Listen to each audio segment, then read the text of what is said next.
de empreendedorismo, marketing, entretenimento aqui no YouTube. E hoje minha bancada, bem-vindo André Acioli, bem-vindo Márcio Escudeiro. Temos um convidado muito legal, um convidado assim que vocês com certeza vão gostar e a nossa audiência mais ainda. E para você que já nos conhece, seja bem-vindo. Para quem ainda não conhece, também, por favor, está na hora de estreitarmos nossa amizade. Afinal, né, nós propomos sempre análise e reflexões com muito conteúdo e bom humor. Bom, nosso convidado é o Oswaldo Simões, pernambucano, flamenguista, graduado em Educação Física e Fisioterapia, empresário, professor, educador, mestre em Educação Física, judoca, faixa preta, 7º Dan, e uma das principais referências do judô brasileiro, campeão baiano, paulista, carioca, brasileiro, pan-americano, ibero-americano e mundial. Nossa, é muita coisa, gente. Bom, eu vou deixar, antes de conversarmos com o nosso convidado, que é o nosso momento YouTube, e logo depois a gente começa o papo. Ô, Márcio Escudeiro, nosso momento YouTube, então, por favor. Galera, seja bem-vinda, o papo vai ser maravilhoso. E por ser maravilhoso, não custa nada, já acredita em mim, o que eu estou falando é verdade. Depois você assiste até o final e me cobra se eu estiver mentindo. Já dá o like. Para começar, o papo é ótimo. Segundo, mas não menos importante, se inscreva no canal. Afinal de contas, temos aí um mestre, né? Campeão mundial de judô. Acho melhor prudente que você se inscreva no canal. Prudente. E assine lá, assina o canal é se inscrever. Ativa o sininho. Ativa o sininho, que parece que tá ali, só para dar gongada ou para algum enfeite. Não é, meu amigo. É para quando a gente lançar aí alguma coisa nova, você ter conhecimento. Ó, saiu um videozinho novo. Pô, aqueles caras são legais. Vou assinar aqui esse negócio, ativar o sininho e tá tudo certo. É assim que deve ser. Não é não, meu amigo André Acioli? Bom, até porque, mais uma vez, lembrando a todo mundo que está com a gente, que nós não respondemos perguntas dos amiguinhos indesejados que não se inscreveram no nosso canal. Inscrevam-se. Mas para vocês terem uma ideia do que espera o programa, nós estávamos em off conversando com o Oswaldo e a gente ficou 45 minutos batendo papo antes de começar a gravar. Tamanha quantidade de informações que a gente vai trazer para você. Não sai da cadeira, não. Presta atenção porque vai dar um caldo muito legal. Contigo, grande âncora. Manda ver. É verdade. Vamos que vamos. Aliás, o seu fundo hoje aí, Meu fundo não. A imagem de plano de fundo. O pano de fundo. O pano de fundo. Eu não quis ter essa maldade, precisa de maldade. Não, nem tive também. Mas esse pano de fundo está sensacional, está lindo esse visual. Obrigado. Eu não sei aonde você está, mas está muito bonito. O Márcio está em Manhattan, Nova York. Como sempre. Como sempre. Muito bacana. E seja muito bem-vindo, Oswaldo Simões. Realmente é um prazer tê-lo aqui. E o programa M fica sempre muito contente quando a gente tem uma pessoa assim, de tamanho, garbo e elegância, né? O sarrafo subiu de novo bastante. E seja muito bem-vindo mesmo. Pô, a gente fica muito contente.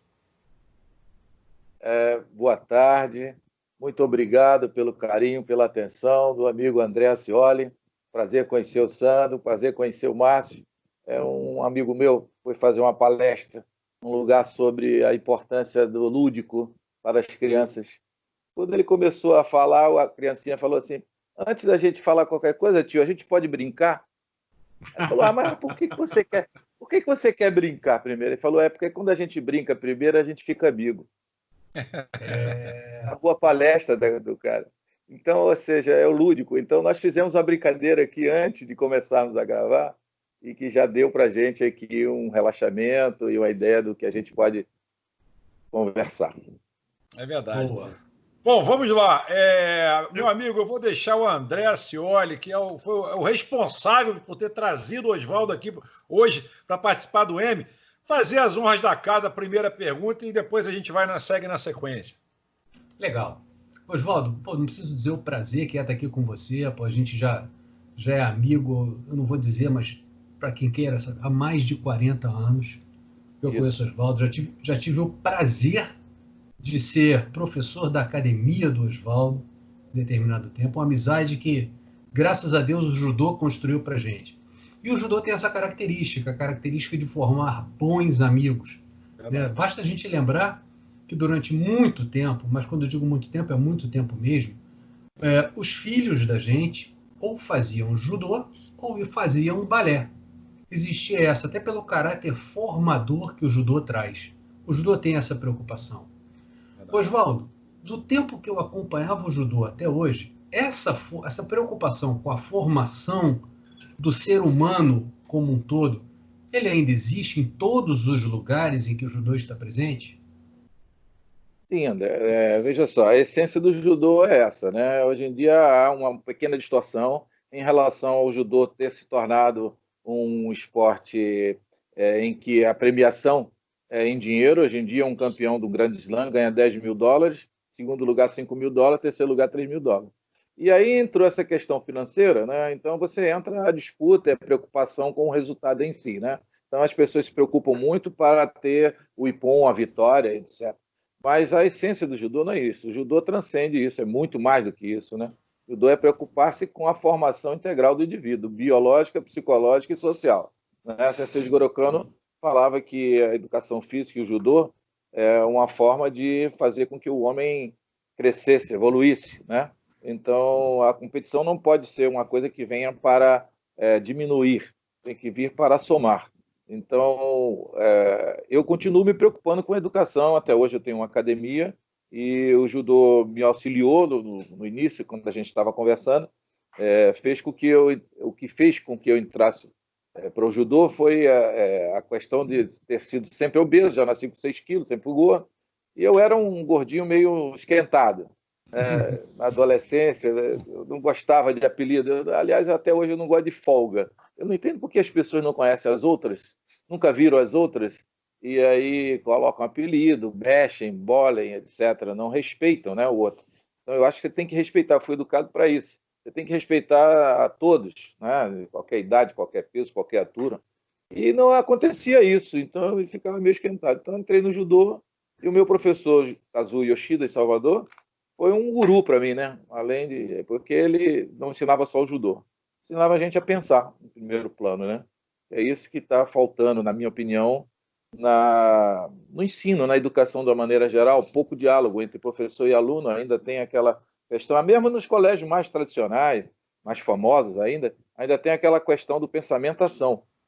Para mim, a educação está errada nesse sentido. Para mim, é sentimento, pensamento, ação. O sentimento precede, né, o pensamento e a ação.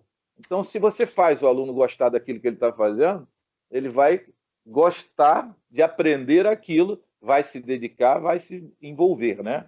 Isso tudo a gente procurou estudar, né? Na época que eu fui fazer o judô, as pessoas falavam, para que vai fazer educação física? Não precisa, não. É só aprender os golpes bons que os japoneses ensinam, a técnica, etc. Vai lá, derruba as pessoas. Eu falei, não, irmão, pretendo ser um professor, então eu quero estudar educação física para estudar anatomia, cinesiologia, fisiologia. Eu não entendia como é que botava uma criança para fazer 100 flexões abdominais e o adulto também 100. Isso tem várias idades, né? Tem uma cronologia nisso. Você tem que se preocupar com a sobrecarga que você dá de acordo com as faixas etárias. E eu fui para a educação física para me aprofundar nisso, procurar estudar isso e ter conhecimento para poder trabalhar com o outro, trabalhar com a criança, educar essa criança, né? Tem um ditado que diz assim, eduque as crianças, você não vai precisar corrigir os adultos. Exatamente. Então, até hoje, a minha preocupação com as crianças. Oswaldo, você estava contando para a gente, foi uma história muito bacana, foi quando o judô deixou de ser uma arte, porque o judô é o caminho suave, né? A tradução mais ou menos seria o caminho suave. Deixou de ser uma arte mortal para ser a arte do ippon, a arte do ponto. Você pode repetir essa história agora para valer? Porque é uma história muito legal. Nossa, o Sensei Jigoro, o Shihan, né? Grande mestre. Shihan significa grande mestre. Sensei é aquele que vem primeiro, é o professor. O Shihan é o grande mestre, é aquele que tem uma visão além do seu tempo. Assim foi Shihan Jigoro Kano, que fundou o judô. Ele era franzino, né? 1,60 m e pouco, 50 e poucos quilos, e ele sofria bullying na escola. Então apanhava constantemente. Então ele queria se defender. Aí ele foi fazer jiu-jitsu. Ele fez 2 estilos de jiu-jitsu. Tem Jishinyo-ryu, né? E o Kito-ryu. Kito-ryu mais ligado à parte de técnica de projeção. Tem Jishinyo-ryu mais preocupado à parte de técnica de domínio, né? A luta no solo, e também as técnicas de pancada para a defesa, o Kibedo Kata, etc. Bom, então, ele sintetizou tudo isso. O que ele fez? Ele pegou os escritos dos professores dele e achava que, na época, como era a disputa de jiu-jitsu naquela época, tinha enfrentamento, tinham lutas sem regras. Então, o que predominava era o espírito do Shiken Shobu. O que é o Shiken Shobu? Luta até a morte ou até a lesão do adversário. E ele achava isso um absurdo. Aí ele introduziu o Ippon Shobu. Ippon Shobu bateu de costas, venceu a luta, não precisa lesar o outro. Porque para ele o judô era uma forma de aperfeiçoamento do homem. O judô era para ser praticado, não como todo mundo traduz judô como caminho da suavidade. Na verdade, o do, a sílaba do, que vem depois do judô, é doutrina. Tanto assim que ele pegou 4 alunos e foi para um templo budista, templo de Eixo, no distrito de Shitai, em Tóquio, onde eu visitei, no Japão, que eu fui lá 2 vezes com a seleção brasileira, fui lá visitar, e era onde tinha era um templo budista. Então ele criou o judô para ser uma doutrina de aperfeiçoamento. O judô é um método de aperfeiçoamento, na verdade é uma filosofia de vida, um método de autodefesa. Se a gente olhar o kata, o judô tem kata também. Quem toma a iniciativa sempre é o que? O defensor. O tori, ele vai fazer uma coisa reacional, ele vai se defender. Então o judô foi criado com essa proposta de aperfeiçoamento do ser humano. Então não era para ser usado em disputas, demonstrações, ganhar dinheiro, etc. Tanto assim que o Conde Koma, que foi aluno dele, Conde Koma é o Issei Maeda, que foi o introdutor do jiu-jitsu no Brasil, foi quem ensinou jiu-jitsu para os Gracie, lá em Belém do Pará. Ele era aluno do Jigoro Kano. Então o jiu-jitsu do Brasil é uma descendência direta do judô do Japão. Acontece que o Conde Koma, né, ele fazia demonstrações em praça pública, no teatro em Belém, na Amazonas, etc. E tinha que sobreviver. Então ele trouxe o Sataki, que era um outro aluno do Sensei Jigoro Kano, lá do Japão, e formou uma trupe. E ele passeava pelas cidades, fazia demonstrações em praça pública e tal, e naquela época tinha a borracha, né? A época da borracha. Então, o seringal, aquela coisa, tinha muito dinheiro. O ciclo da borracha. Eles começaram a fazer aposta. Quem vai vencer? O japonês, não sei o quê. E os japoneses sempre venciam. E aí o Gastão Gracie, pai do Hélio e do Carlos Gracie, viu aquilo. O Gastão Gracie tinha o American Circus. Convidou o Conde Koma para dar aula para o Carlos e para o Hélio. Assim nasceu o jiu-jitsu no Brasil. Fala, isso. Márcio Escudeiro, você estava preparando uma pergunta aí. Exatamente. O que eu queria, que tinha muito a ver com o que você estava dizendo, que tem a ver com cultura, né? A gente falou aqui da importância da educação, fundamental ainda mais para a molecada, né? E a gente vive hoje um momento muito especial, eu diria. É um momento, eu vou até jogar ele um pouco mais abrangente do que somente a questão aí da pandemia, né, do coronavírus, que é um momento onde a nossa juventude, né, ela tem ali um pensamento mais, não diria anárquico, não, mas é mais dispersivo. Pelo acesso à informação, a gente tem ali smartphones, videogame, uma série de distrações ali no dia a dia. E a cultura oriental, né, o Japão principalmente, tem sua filosofia muito baseada na disciplina. Então, eu queria perguntar para o Oswaldo como é que está isso hoje em dia, né? Como é que leva a disciplina para uma juventude cada vez mais indisciplinada? Essa evolução para a indisciplina, né, tem a ver com a evolução nos tempos modernos, ou seja, isso que você acabou de falar, videogame, isso e aquilo, a falta de limite, né? Às vezes a criança não tem o limite, o pai acha que deve dar tudo, como num esquema de compensação. Os pai e a mãe, né? A mãe hoje em dia disputa o mercado de trabalho, a mulher com o homem, conquistou sua independência, etc. Isso afetou quem? A família, né? Então, na minha época, tinha hora de almoço, hora de jantar, pai e mãe sentados na mesa, os irmãos ao lado, etc. Então, esse referencial da família, isso foi com o tempo, na década de 70 em diante, que as mulheres começaram a usar calça jeans, disputar mercado de trabalho, se formar. Antigamente, a mulher pensava em ter um bom casamento, né? Depois a mulher pensou em se formar primeiro, fazer pós-graduação, entrar no mercado conosco, e as mulheres estão no mercado conosco. E quem sofreu com isso? A família. Então, tem crianças esquentando a sua comida no micro-ondas sozinho, e não tem regra. Ele usa o tempo que ele quer o computador, ele usa o tablet o tempo todo, etc. E às vezes a criança vem para a academia para que nós possamos dar limite. Dizer, olha, presta atenção, isso aqui está além do que deve, entende? Então, o nosso papel de educador aumentou. Para se fazer um campeão ou para se fazer um cidadão, né? Para mim a preocupação não é com o campeão. A gente, quando é técnico, a gente se preocupa com o próximo evento. Quando a gente é educador, a gente se preocupa com a próxima geração. Então, eu me preocupo com a geração, com o cidadão. Como é a cabeça desse homem? Como é a cabeça desse indivíduo? Como nós estamos formando, né? Esse homem que pode vir a se tornar um campeão dependendo do grau de satisfação dele em praticar aquele esporte. A minha preocupação é essa aí, né? E aí precisamos aprender a dar limite, dizer, olha, vamos usar um tempo aí esse computador, vamos fazer atividades que desenvolvam o seu raciocínio. Se você fica recebendo só coisas prontas de fora para dentro do seu cérebro, você não pensa, você não imagina, você não lê, você não trabalha no imaginário, né? Na verdade, o meu mestrado, eu comecei em psicofisiologia para entender o sistema límbico, os hemisférios cerebrais, etc. Eu queria entender como é que eu tinha alguns leões na academia que viravam gatinho na competição. Os caras ganhavam todo mundo na academia e perdiam todo mundo no campeonato. Aí fui descobrir o sistema límbico, depois a gente entra nisso. E eu saí só dessa coisa do sistema límbico e fui ver comportamento também, né? Aí eu procuro orientar os pais para que as crianças tenham as suas regras, tenham os seus objetivos, tenham as coisas definidas, para não ficar solto. Quando fica solto, é um grande problema. A gente está dando assim, sorte ao azar. A gente precisa estar ao lado. Estar ao lado tem uma dimensão simbólica, não é estar à frente nem estar atrás. Você, para trabalhar com a criança, você tem que ajoelhar, ficar no nível da criança, você tem que falar com um tom de voz que ela compreenda. Você, quando fala com a criança de uma forma que ela entenda, ela vai fazer o que você está falando. Você não precisa gritar. Respeito para mim você não impõe, você merece. Então você tem que merecer o respeito por parte do seu filho, do seu aluno, da sociedade de uma maneira geral, né? Eu acho que a gente não ganha nada no grito, a gente ganha no exemplo, nas suas ações, na forma como você se comporta, na sua conduta, com ética, com respeito a si e ao próximo. Então essas coisas para mim são importantes. E aí eu acho que é importante para todo mundo, né?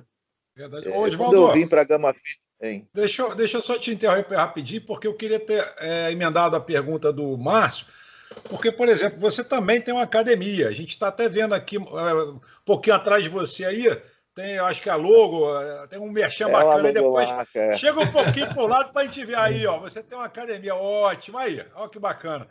E a pergunta é a seguinte, como é que você... Essa é a logomarca da minha academia. Como é que você, agora, o seu lado empresário, né, como é que você está passando essa época de quarentena? Né, o judô está em quarentena, né, o Brasil, o esporte está em quarentena, porque judô é contato físico. Eu fiz também judô, é um dos esportes, uma das lutas que eu mais gosto, já falei com vocês em off. Mas assim, eu tenho necessidade, inclusive, de praticar uma luta, né, para poder desestressar e tal. Mas tem contato, né? O judô é contato, você está ali o tempo inteiro com contato. Como é que está atravessando essa fase difícil aí que a gente está passando agora? Com tensão, preocupação, ansiedade, que é o que tem sido gerado por todos nós, porque, na verdade, não é a luta, não é o esporte em si que está em crise, né? É o mundo que está em crise por um vírus que veio, na minha opinião, para colocar reflexões na cabeça dos adultos, da forma como a gente está educando. A gente está, de uma certa forma, precisou vir um vírus para a gente voltar a atenção para dentro de casa, para a gente ficar ao lado do filho, para fazer o dever com o filho, para curtir a casa, para curtir a família. Nós estávamos precisando desse freio de arrumação. Na verdade, esse coronavírus deu um freio de arrumação, né? Sabe quando o ônibus está muito cheio? Que o motorista dá aquela freada assim, cada um se arruma? Foi o que está acontecendo na humanidade. Cada um está revendo seus valores, cada um está vendo aquela atenção desenfreada ao trabalho, à conquista, ao emprego, ao dinheiro, a coisa do crescimento desenfreado. sem dar atenção à coisa básica do emocional, de como é que é a minha relação com minha esposa, como é a relação com meu filho, como está o meu lar. Não é a minha casa. A casa é um conjunto de paredes. O lar é um conjunto de valores. Então, de relação de pessoas. Então, a relação interpessoal está sendo refletida, né? Não só pessoal, a relação social também. Como é que vai ficar essa sociedade com essas atividades que requerem, né, o corpo, requerem expressão. Eu acho que está afetado nesse momento tudo que mexe com público, com expressão. Então, é o circo que está afetado, é o teatro que está afetado, são as atividades esportivas, de futebol, de basquete, de vôlei, de judô, de tudo mais. A nossa luta, o judô, mais ainda, porque é o contato físico, é um próximo do outro. Então, a gente fica com muita ansiedade e preocupação enquanto dono de uma academia e pessoa que vive dessa atividade, porque eu vejo todas as previsões das autoridades para volta às aulas, etc., mas não para esporte de contato, nenhum, amigo. Por enquanto, a coisa é zero. A estimativa é agosto ou setembro. Quer dizer, a gente fica ansioso, a gente vai ter que fazer o quê? Dizem que a dificuldade é a mãe da oportunidade, botar a cabeça para pensar, para ver como é que a gente está fazendo outras coisas. O que é que eu tenho feito para não perder o contato com meus alunos? Eu tenho dado aula virtual. Então, Sim. Eu estou seguindo o horário que eu tinha da minha academia, com as mesmas faixas etárias, e eu dou aula pelo Google Meet. Então, eu estou com um endereço lá, as mães entram, os pais entram, as crianças botam o kimono, a gente faz o cumprimento igual na academia, porque, na verdade, fala virtual, mas é presencial. Ali está a presença do mestre, eu estou dizendo o que deve fazer, a criança faz em casa, e a gente só tem que mudar o que fazia. A criança vai ter que fazer um pouco do Tandoku Reishi. O que é isso? É o treinamento solitário, é o treinamento de sombra. Ele vai ter que repetir os movimentos, fazer com que a sua coordenação melhore, com que o seu ritmo melhore, com o seu equilíbrio melhore. Então, a gente vai trabalhar valores que antigamente não eram tão trabalhados, mas que são fundamentais para o Kihon, para a base do judô, para os fundamentos, entendeu? É melhorar a postura, melhorar o seu físico em si e, principalmente, a biomecânica do gesto. Agora, legal. A preocupação do ponto de vista financeiro é total, porque a gente vai ter que criar novas opções, né? Mas assim, eu vou aproveitar que a gente deu uma respirada agora, porque é o nosso momento de audiência, né? Que a gente atende alguns posts de quem está inscrito no canal. Eu não me lembro quem foi, mas a pessoa mandou para a gente o seguinte: a minha avó acabou de fazer o teste do Covid, que nosso governo comprou da China. Resultado, a véia está grávida. Isso deve ser um meme, com certeza é um meme, mas é muito engraçado. A gente já leu isso aqui em outro programa, porque é importante, de fato, que a gente tenha mais atenção de todas as esferas do governo federal, estadual e municipal. Eu acho que as pessoas têm que começar, e aí sem anarquizar nada. A gente tem que sem polarizar. Sem polarizar nem anarquizar. A ideia não é essa. É refletir, né? Eu acho que vale muito a pena a gente observar o que vem acontecendo e ser crítico. Porque essa polarização também, e aí vai muito do que a gente está falando, né? Uma coisa que é muito bacana de ser observada foi o que aconteceu, por exemplo, no Japão. O japonês é um cidadão muito, primeiro, consciente, né, dos seus limites e das suas obrigações, mas também dos seus direitos, enfim.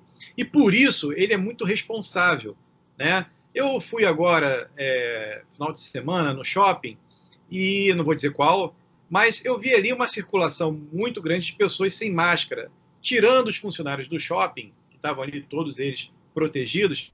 Havia muita gente circulando ali sem proteção. Independente, meu amigo, se você acredita no vírus, não acredita, se você é imune ou não é, se você tem ali algum tipo de... Cara, o mais importante existe uma regra, né? E aí eu volto ao que a gente estava conversando, Sandro. Eu acho super justo o cara ter direito a não gostar da regra, a colocar essa regra em discussão, a levantar o debate sobre a regra. Mas uma vez que ela exista, o cara tem que cumprir, né? Respeitar. Mesmo que aquilo ali não seja da vontade dele. Agora, uma coisa é uma coisa, outra coisa é outra coisa. Você tem que cumprir... Vou falar um negócio para você. Vocês falam pra cacete, hein? Vocês dois, hein? Como fala, Mas esse é o rapaz? momento água, rapaz. É Esse verdade. água. Não é- Pô, Nós é- Oi. Eu vou te jogar essa banana. Você concorda com isso? Porque assim, uma coisa é você Concordo ter com a você, regra lógico. e outra coisa é você discutir a regra. Você pode, meu, joga lá, porra, bota para debate. Vamos aqui falar sobre isso. Vamos ver qual é a melhor solução. Até porque se só tiver uma, cara, se essa porcaria não der certo, você não tem outra, não tem plano B. Rapaz, você E vê, eu vou botar uma Eu questão. queria eu queria falar uma coisa aqui que interessante. meu irmão fala sempre aqui. Meu irmão fala sempre para mim. Não concordo com nada que você diz, mas defendo até a morte o direito de você dizer Isso. ao contrário. Perfeito, é isso Então, quer aí. dizer, é a coisa de você dar ao outro a oportunidade de discordar. É saber discordar e saber respeitar quem discorda de você é um exercício, né?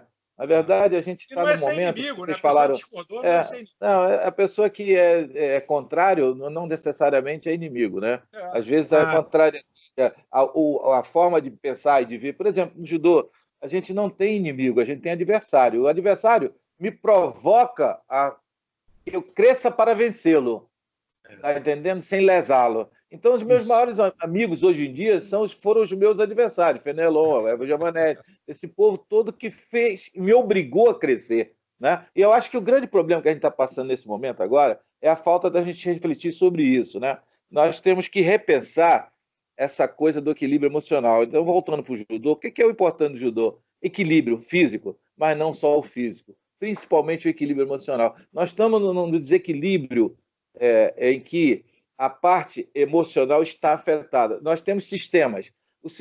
Vou voltar para uma aulazinha rápida. Nós temos sistema nervoso, nós temos sistema endócrino e sistema imunológico. Aí eu volto para a definição de saúde. O que é a saúde pela Organização Mundial de Saúde? É o perfeito estado de equilíbrio biopsíquico e social. Então, olha o tamanho do que é saúde. Se o meu sistema nervoso está afetado por ansiedade, por preocupação no amanhã, o meu sistema endócrino vai excretar mais hormônios na minha corrente sanguínea, né? A glândula pituitária vai fazer a glândula suprarrenal jogar mais adrenalina na minha corrente sanguínea, que vai bater mais rápido o meu coração, que vai consumir mais rápido o glicogênio da minha célula. Então, quando vou para uma competição e eu estou com medo que o meu sistema límbico disparou esse sistema, né? E o hipotálamo fica ali e ele vai fazer com que a pituitária vá até a suprarrenal, dispare adrenalina em excesso, eu consumo o glicogênio da minha célula, eu entro para lutar sem força, com as pernas bambas, as mãos tremendo, etc. Então, o que faz com que a gente desperte o sistema nervoso, o endócrino e até afete o imunológico? O medo. Então, o sistema límbico é o sistema das nossas emoções. Então, todos nós estamos com medo da manhã, nós estamos trancados dentro de casa, da nossa ansiedade, da nossa sobrevivência, etc. Então, o nosso sistema nervoso está afetando o nosso equilíbrio emocional. Quando afeta o meu equilíbrio emocional, afeta o meu sistema endócrino. Afetando o meu sistema endócrino, eu estou com o meu sistema imunológico abaixado. A produção dos meus linfócitos B e T, que são os linfócitos de defesa dos vírus, caem na medida em que eu estou cheio de tensão. Então, a gente está precisando arrumar isso tudo aí. Oswaldo, me explica só uma coisinha que eu tenho curiosidade. Eu acho que deve ser econômica a resposta, deve ser grana. Mas por que todos os esportes, inclusive os esportes de contato, pararam, e o único que não parou foi o pessoal do MMA, que está fazendo sem... Eles estão continuando os eventos, continuam sem plateia, mas o contato está comendo solto, né? A porrada lá come solta, é enviado para o mundo inteiro. E por que eles podem e o judô, o jiu-jitsu, o karatê e todos os outros não podem? É grana, né? Deve ser alguma coisa relacionada não é questão do pode ou não pode. Você falou a coisa certa. Aí capitalismo manda nas relações, né, amigo? Ou seja, a gente tem que pensar nisso, né? A gente fez um trabalho no mestrado com a professora Nilda Teve, fui secretária de Estado, que ela falou assim, o que matou Ayrton Senna? A gente tinha que fazer uma dissertação sobre a morte de Ayrton Senna. Aí eu respondi que a morte da Ayrton Senna foi os contratos que ele tinha que fez com que ele corresse. Ele tinha contrato milionário como o Echandon e com várias marcas, porque ele pressentiu que algo vinha errado. Ele botou a mão em cima do carro e ele sentiu que ali o momento dele ia chegar. Mas mesmo assim ele foi obrigado a correr. Então o capitalismo te obriga para você fazer e cumprir os contratos, né? Então, existem contratos milionários no UFC. As pessoas estão arrumando forma de fazer as coisas em estúdio fechado, mas que, de uma certa forma, o vírus está para todo mundo, não tem esse negócio de capitalismo. Se você bota um grupo de pessoas lá, termina pegando. Fizeram um torneio de tênis, não sei se vocês viram agora aí, recentemente, fizeram um torneio fechado, um grande tenista, né, só com as pessoas que iam participar, os juízes, não sei o quê.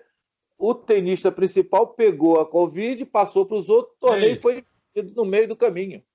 Então, amigo, esse vírus veio para unificar a coisa, não tem esse negócio de classe social. Não é que eles podem ou eles não podem, eles estão correndo mais risco. Eles estão correndo mais risco. Então, as pessoas que resolvem se colocar em xeque, se colocar em risco, por questões financeiras, né, por contratos, etc., mas que eles vão correr o risco deles e estão expostos, né? Na verdade, a gente está num momento em que a gente tem que torcer assim, para que Deus ilumine os pesquisadores do passado, do presente e do futuro para tentar descobrir uma vacina para que nós estejamos com uma certa seguridade. Que vai por... Meus amigos, deixa eu fazer uma pergunta. O nosso bate-papo aqui passa muito por empreendedorismo, né? Sim. E a gente traz pessoas que são pessoas que têm sucesso nas suas carreiras. E parece muito simplista a nossa ideia de trazer pessoas que tenham sucesso como se o sucesso tivesse sido adquirido da noite para o dia. Então, o Márcio muito bem colocou num bate-papo em outro programa que a gente teve que você tem 1 milhão de quedas para cada subida que você tem ao longo da tua carreira. Oswaldo, você já nasceu campeão, Oswaldo? Conta pra gente como é que foi essa sua trajetória, esses percalços principalmente que você teve até chegar lá. Na verdade, eu nasci campeão porque nasci com saúde, nasci perfeito, né, ouvindo, etc., com os movimentos, com um corpo robusto, com 6 quilos, grandão, etc. Mas, do ponto de vista social, as coisas eram meio difíceis lá em casa. Minha mãe é professora, meu pai é funcionário público. E eu comecei a treinar judô, queria desde pequeno, mas comecei só com 17 anos, porque um colega levou na academia e as coisas não sobravam para fazer financeiramente a coisa de forma paga. Entrei no judô, não tinha dinheiro para comprar o kimono. Eu comecei com a calça de pijama, a camiseta, treinei 3 meses. Depois o meu professor me deu um kimono usado. A minha madrinha comprou um kimono para mim. No início treinava com um kimono só. Eu acho que eu ganhava mais no mau cheiro do que na técnica, porque eu treinava de domingo a domingo, o kimono não dava tempo de lavar. Então, as dificuldades vêm para que a gente vá superando, né? E eu tive que sair da minha terra para estudar com a bolsa de estudo, porque eu estudava na Universidade Católica da Bahia, tinha que pagar a mensalidade. E quando eu fui campeão brasileiro, o judô me projetou e me deram uma bolsa para ir para São Paulo. Aí eu não precisava pagar pelo menos a faculdade. E aí fui sempre lutando. Então, o que o judô me trouxe de melhor foi entender que a gente precisa superar as dificuldades, né? Eu acho que é 90% transpiração, 10% inspiração. Quanto mais você luta, né, entre aspas, mais sorte você tem. Quer dizer, quanto mais você se dedica, quanto mais você se esforça, quanto mais você estuda, quanto mais você procura aprender, né? Eu estou aqui falando, as pessoas falam que assim, mas com a vida inteira procurando estudar para aprender algumas coisas, ainda tem muita coisa para aprender. Acabei de fazer agora aqui online, né, para aproveitar esse tempo de quarentena, um curso de PNL, Programação Neurolinguística, para compreender melhor a mim mesmo e aos outros, etc. Então a gente está sempre investindo na gente, procurando estudar para trazer melhor compreensão da vida para nós mesmos e para os outros. Eu vou aproveitar esse gancho, cara. Uma coisa que é fundamental, pelo menos eu que trabalho com comunicação, né, a minha vida inteira, em várias áreas, mas todas elas relacionadas à comunicação. Que uma coisa que a gente precisa fazer hoje em dia além de entender, obviamente, do teu mercado, entender as ferramentas que você pode utilizar, é você entender as pessoas, cara. Porque a base de tudo são as pessoas, né? Quando você consegue entender comportamento, quando você consegue entender as dificuldades, quando você começa a perceber por que existem certos movimentos, né? A gente fala hoje de mercado financeiro e é divertidíssimo porque economia é uma ciência social. o que a gente fala hoje de mercado financeiro, todos os parâmetros lá, os acompanhamentos, eles têm a ver muito mais, claro que tem a coisa da saúde das empresas, claro que tem a ver com o mercado que ela está inserido, né, com o que os governos andam fazendo, mas existe um comportamento humano que permeia aquilo ali, que é o que faz a bolsa subir e a bolsa descer. Então, são aquela coisa que a gente fala de incertezas, de otimismo. Olha só, incerteza e otimismo, cara, o que é isso? São coisas subjetivas pra caramba, não é isso? Otimismo cara, de repente as pessoas estão otimistas, de repente elas não estão, elas estão pessimistas. E isso vai refletir ali nos mercados. Então, quando a gente começa a estudar o ser humano, e a PNL ajuda muito a gente nesse sentido, a gente começa a aprender que muito das aplicações, né, que a gente faz no dia a dia, com esse conhecimento, a gente, potencializa aquilo de uma forma incrível. Então, esse negócio da PNL, eu fiz PNL, eu sou formado também em hipnose, e é algo fantástico, que a gente deveria, sim, buscar conhecimentos nesse sentido também, de entender as pessoas. Só queria aproveitar aí o teu... Só queria aproveitar o seguinte, quando eu comecei lá atrás na psicofisiologia, no mestrado, para tentar entender o outro, né? Isso foi me despertando cada vez mais estudar comportamento.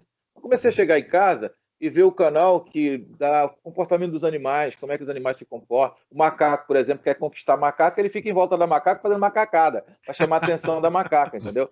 Então aí você começa a ver e começar a estudar sobre comportamento, ler um pouquinho, aí você vai fatalmente, todo mundo já leu, inteligência emocional. Antigamente as pessoas eram escolhidas, os líderes, por teste de coeficiente, né, de inteligência, QI.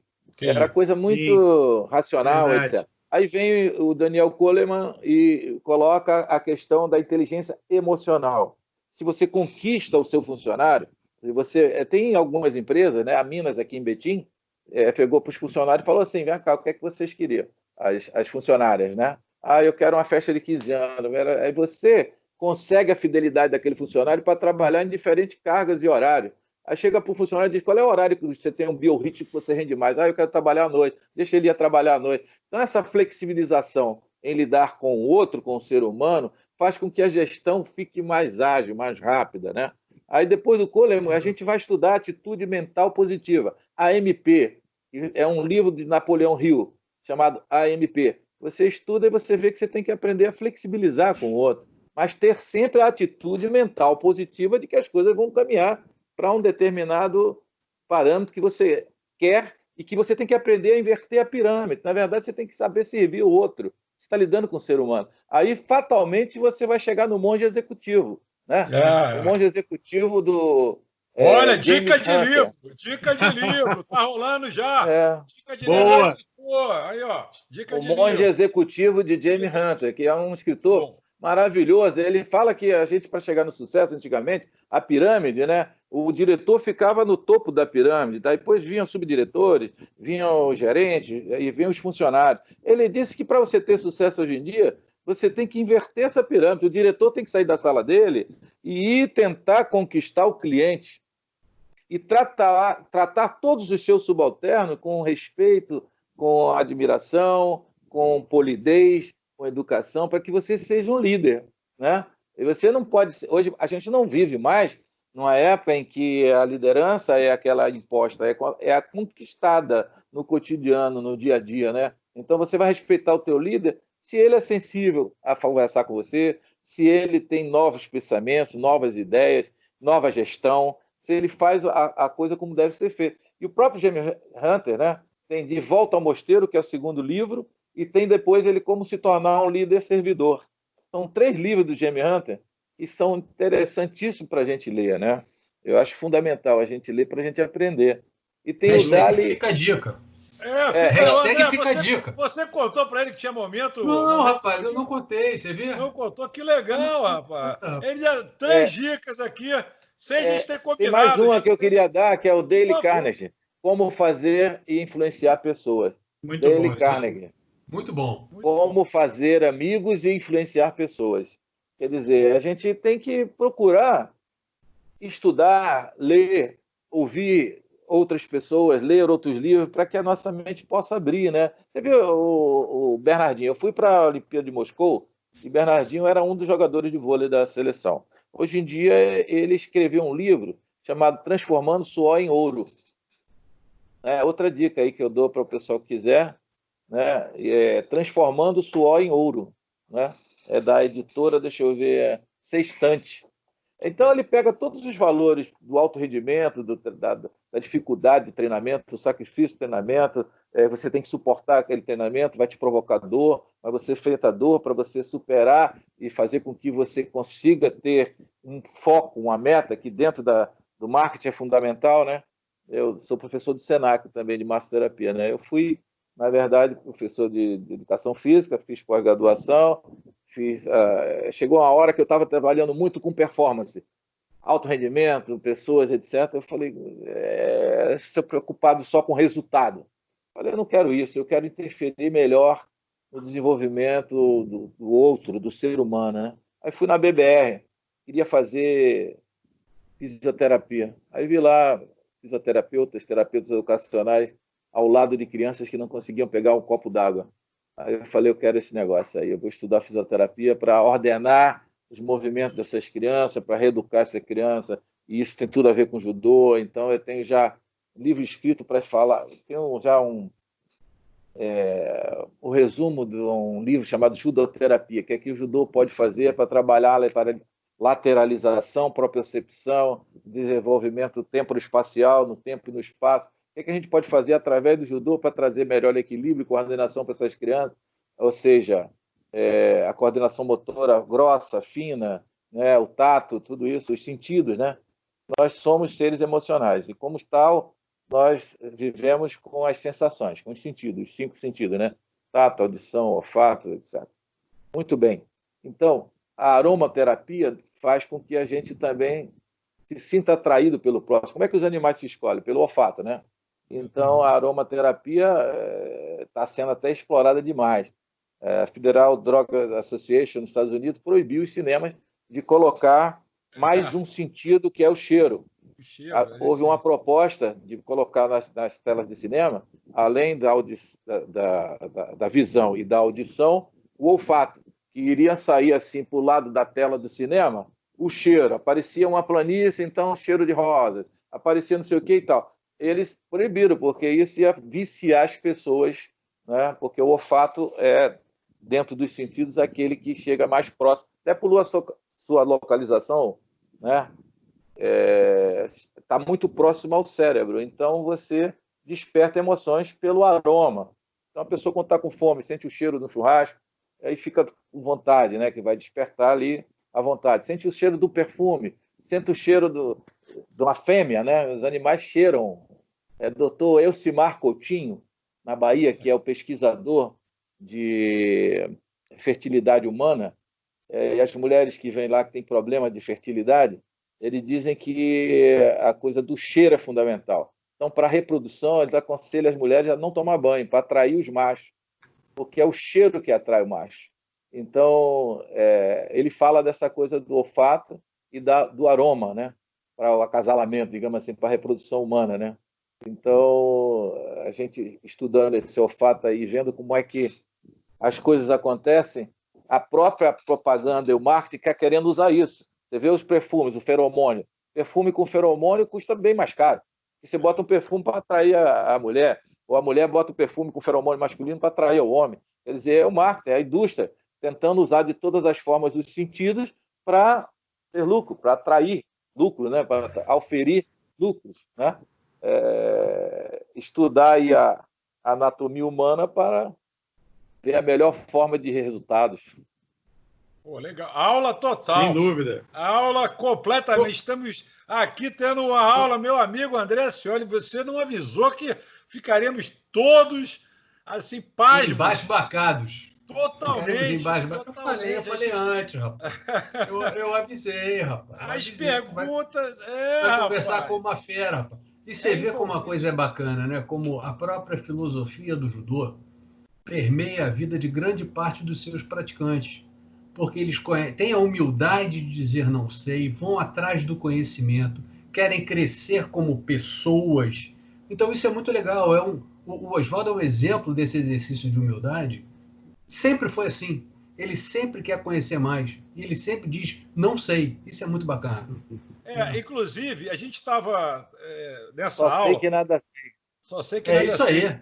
E agora eu não sei quem escreveu esse texto aqui, mas caiu como uma luva, porque eu não... Foi aleatório, como tudo está acontecendo. Aliás, no M acontecem essas coisas. Eu vou abrir aspas para alguém que eu não sei quem é, que diz o seguinte: uma pessoa inteligente com humildade e sabedoria é aquela que consolida as certezas do que deve fazer a partir da capacidade de não supor que estas são imutáveis e invulneráveis. Afinal, sabemos, a melhor maneira de ficar vulnerável é pensar como invulnerável. É isso aí. Perfeito. Legal, né? E foi sem querer, é o que a gente está falando aqui. Então, em cima disso que essa pessoa falou, né? Eu acho. Tem uma frase que eu gosto de dizer nas minhas aulas e palestras que eu falo por aí, que o importante do importante é não se achar importante. Muito bom. Tá entendendo? O importante é não se achar importante. Aquele que acha que é importante sabe tudo, não sabe nada, na verdade. É isso aí. O Shihanji Gorokano, que é o fundador do judô, ele, além de fundar o judô, ele deixou o espírito do judô, os pensamentos para que a gente praticasse aquilo. E tem uma frase que é a que eu, para mim, eu tomei minha vida por isso, né? Nunca te orgulhes de haver vencido um adversário. O que venceste hoje poderá derrotar-te amanhã. A única vitória que perdura é a que se conquista sobre a própria ignorância. Isso para mim é muito profundo. A única vitória que perdura é a que se conquista sobre a própria ignorância. Então a gente tem que estudar. A gente, quando não conhece a coisa, que a gente ignora, procura o conhecimento para saber. Perdeu, seja humilde para aprender. Perguntar à pessoa que te venceu, como é que você me derrubou? Como é que foi esse negócio aqui? Como é que é isso? É assim que a gente vai indo. Ninguém nasce sabendo nada, entendeu? Então, eu tive bons exemplos na vida. Sensei Yoshida, Sensei Ryohei Shozawa, né?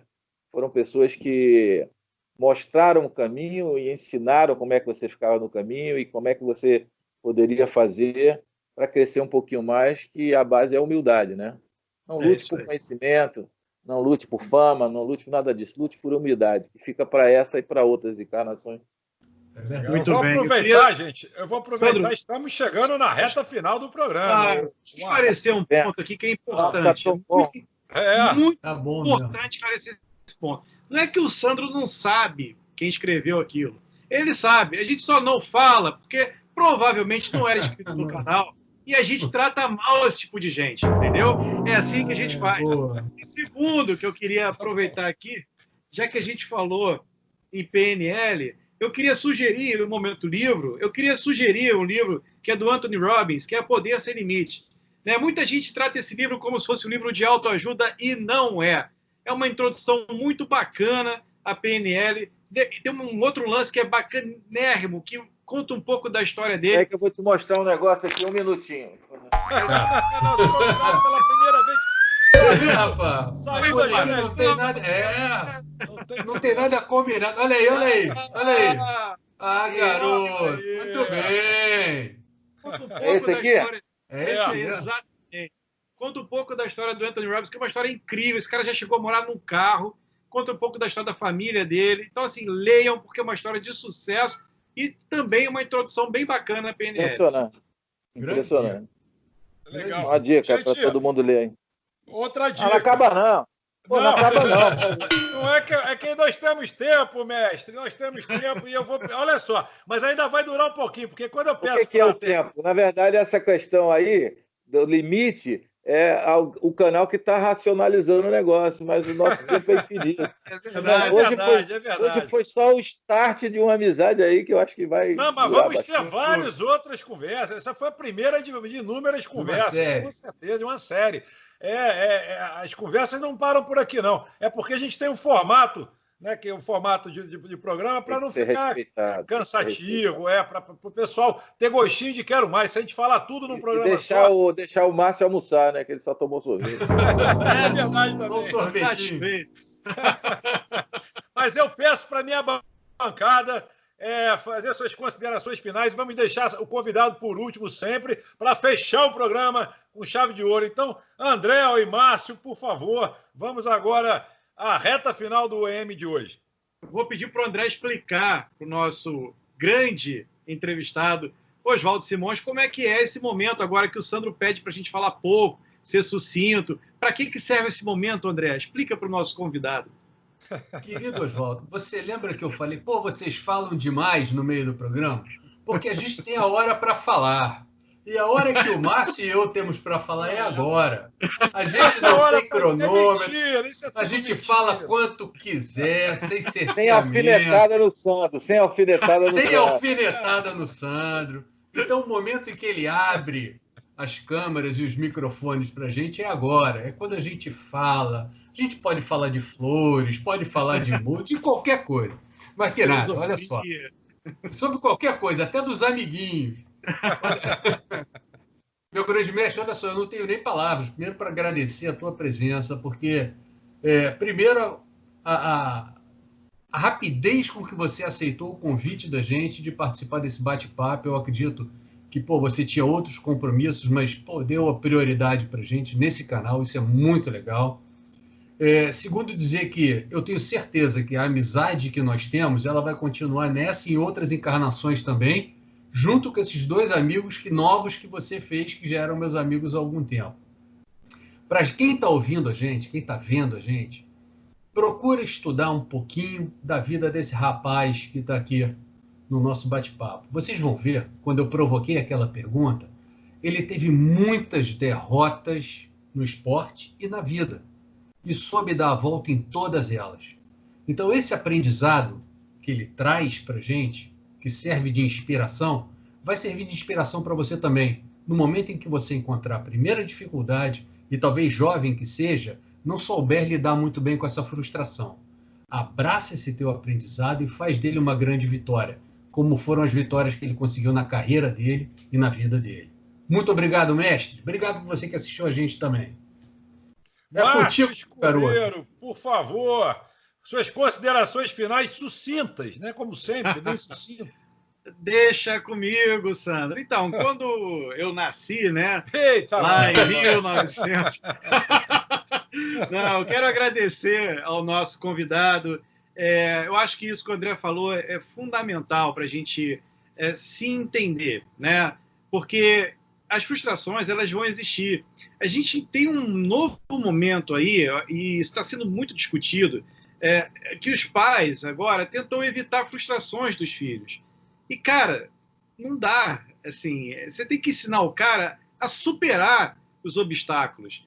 Não dá para ensinar a não se frustrar, não dá para evitar a frustração. Uma hora você não está aqui, cara, protegendo, entendeu? Uma hora o cara vai ter que ir para a vida e ele vai ter que lidar com isso. Então a gente tem que preparar essas pessoas, esse seu filho aí, não tenta tirar dele o cenário que está em torno dele, porque isso não vai...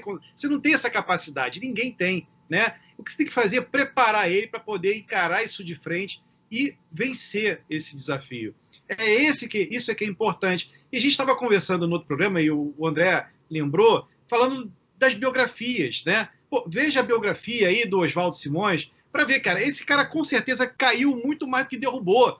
Teve lá suas lesões, né? Teve suas dificuldades, mas é um campeão mundial. Então, assim, cara, não adianta você pensar que não vai ter problema, que você vai conseguir dar porrada em todo mundo todo dia. Eu estou falando no sentido figurado, na vida, no teu trabalho, na superação. Não é assim que funciona. Vai ter dia que você vai ter dificuldade de levantar da cama, porque, porra, o mundo desabou. Mas é nesse dia que você tem que estar preparado, cara, para ter força e poder se erguer e correr atrás do que você quer, dos seus sonhos, etc. Então, essa aula que a gente teve hoje aqui, além de uma baita aula, é uma baita lição de vida, e eu queria agradecer ao nosso convidado e dizer a você que valeu a pena tu dar aquele like lá no início. Eu avisei que ia ser bom. É verdade. Vou passar a palavra para o nosso convidado, dizendo que conhecimento é poder, informação é libertadora. Isso é clichê, mas eu acredito muito nisso. Então, assim, muito obrigado. Aristóteles, muito obrigado. Oswaldo Simões, Sensei Oswaldo Simões, nosso novo amigo. M vai estar sempre de portas abertas e vamos marcar mais vezes sua participação aqui. M é empreendedorismo, marketing e entretenimento. Ou seja, a gente é tudo misturado, junto e misturado, como nós agora aqui, fazendo uma família M. e sempre de portas abertas para você. Assim, fica à vontade agora aí com as considerações finais. Sou eu que agradeço o carinho, a gentileza do convite do amigo André Ascioli. O tio dele, Augusto Ascioli, é uma pessoa muito importante no judô, que fundou o Judô Clube Juventude no Rio de Janeiro, fez vários campeões. E essa família Ascioli, ele é humilde, mas tem uma tradição dentro do judô, por sua disciplina, por tudo isso que ele aufere e diz que eu sou grande, né? Eu acho que quando uma pessoa diz para outra assim, você é belo, só vê beleza nos outros quem é belo. Então, só vê grandeza nos outros quem é grande. Então, o André é uma pessoa grande desde que eu conheci o André, que a identidade foi total, trabalhando muito um tempo juntos, né? O período que eu estudei educação física, eu estudei fisioterapia, ele foi meu assistente, trabalhou comigo, e graças a ele eu pude galgar esse degrau da fisioterapia, né? E achei muito importante o que o Márcio falou agora aqui, de preparar os filhos para a vida, né? Existe um poema de Khalil Gibran, né? Que é um poeta libanês, sobre os filhos, né? Gostaria que todos lessem, né? Que os filhos são como flechas que nós desenvolvemos, mas que nós temos que lançar para a vida. Eles não vão ficar embaixo do nosso arco o tempo inteiro. Nós temos que lançar ele na vida. Eles têm que saber aprender a resolver problemas. Eles têm que saber viver, conviver. Viver é uma arte. Viver é uma arte. Mas conviver é uma arte maior ainda, né? E aí, dentro dessa arte do conviver, eu queria dizer ao amigo André que ele está agradecendo por eu estar aqui. Eu que tenho que agradecer de ter vindo aqui agora, fazer mais 2 novos amigos, Sandro e Márcio, né? E quero te dizer, André, que eu tenho saudade de você, certo? Já tem tempo que a gente não se vê. E aí eu queria te dizer a melhor definição de saudade. Você sabe qual é a melhor definição de saudade? Saudade é o amor que fica. Legal. Muito Entendeu bonito. isso?